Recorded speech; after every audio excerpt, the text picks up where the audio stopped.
Our next story is also about a remarkable person.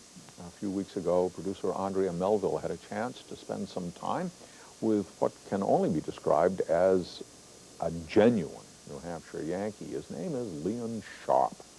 And Leon currently lives only 2 miles from where he grew up in Alexandria, New Hampshire. He lives with his wife, Brenda, and his 2 draft horses, Tony and Duke, and a whole bunch of other farm animals.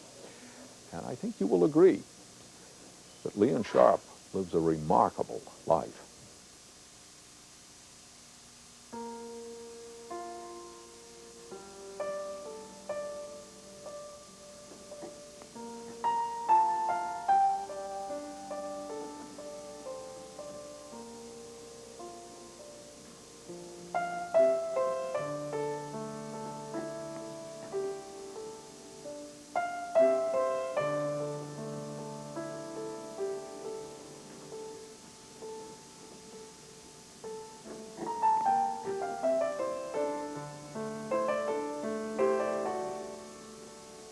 I was born practically chasing a twitch horse.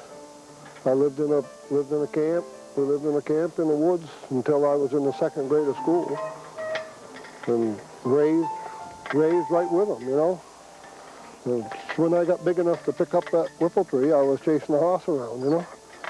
So I've been doing it ever since, outside of 10, 12 years.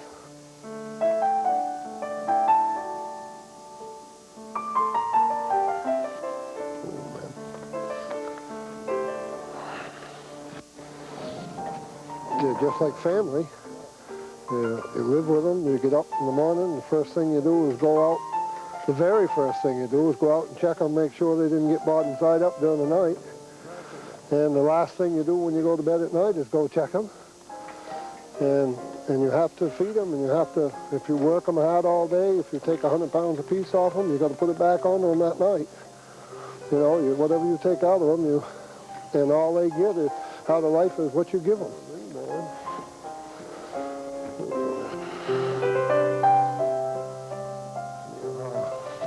Yeah, this is Tony. He's about 11 or 12.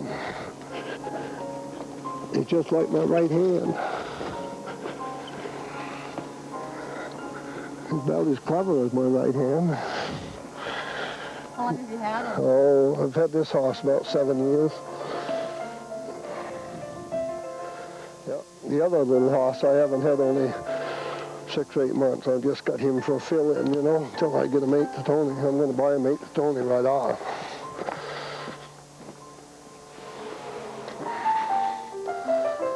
You know, they're completely in your control, you know. If you don't feed them, they're going to go apart, you know. But otherwise than that, if I won the mega bucks tomorrow, I'd keep right on doing just what I'm doing today. So that must tell you how well I like what I'm doing, right?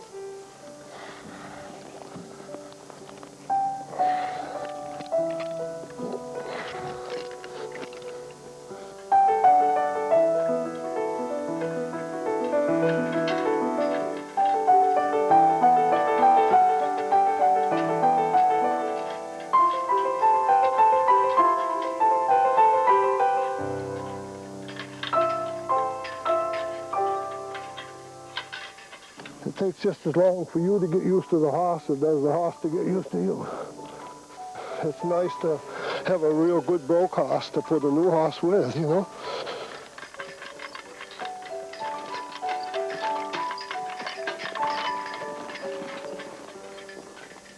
If they gotta trust you, you can get them in just as much trouble as they can get you in.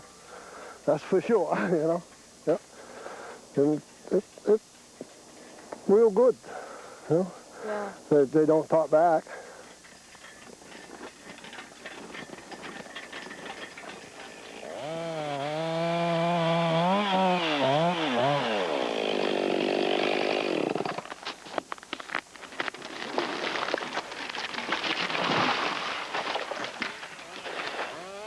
When you go in the lumber mill, you'll buy a 14-foot board or a 16-foot board, right?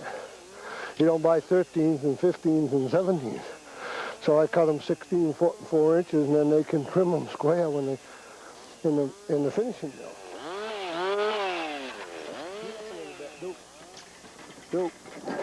Whoa, now back, now G. Whoop, that, easy. That. Whoa. I never haul a big load every time. I like to take a light load, go back and forth.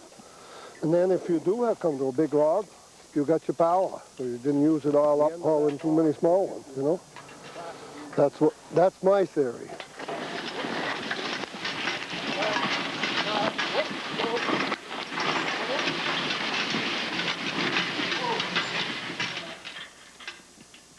But if I hook onto too much out of that and they can't go with it, or it's trouble for them to go, I'll saw it open. Right off quick. Leave half of it behind, you know? Never ask them to do more than they can do. You ask them to do all they can do, and you keep it up, first thing you know, they ain't gonna do nothing for you. I think that's a big secret to logging with horses.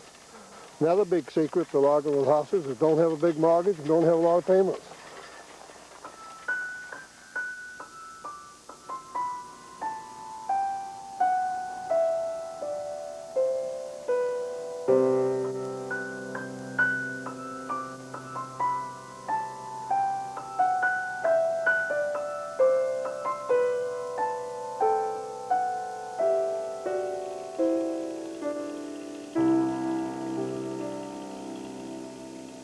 You raise boys and get along with them, they're just like kids is what they are. They're about like working with a 14-year-old boy all the time. I would say, that's my opinion, you know. Once in a while you have to pinch their lip like you would grab a boy by the ear, you know. But otherwise than that, leave them alone. That's the big secret. Just be nice to them. You've got to go hard. If you're doing what you want to do, what more can you ask for out of life? That's the way I look at it, you know? It ain't a bad life, is it, Tony? So how long do you want to do it? As long as you can? Yeah, there's only one thing I'd rather do than this, and that would be farm with horses. If I wanted megabucks, I'd buy a farm and wouldn't cut no more logs, you know?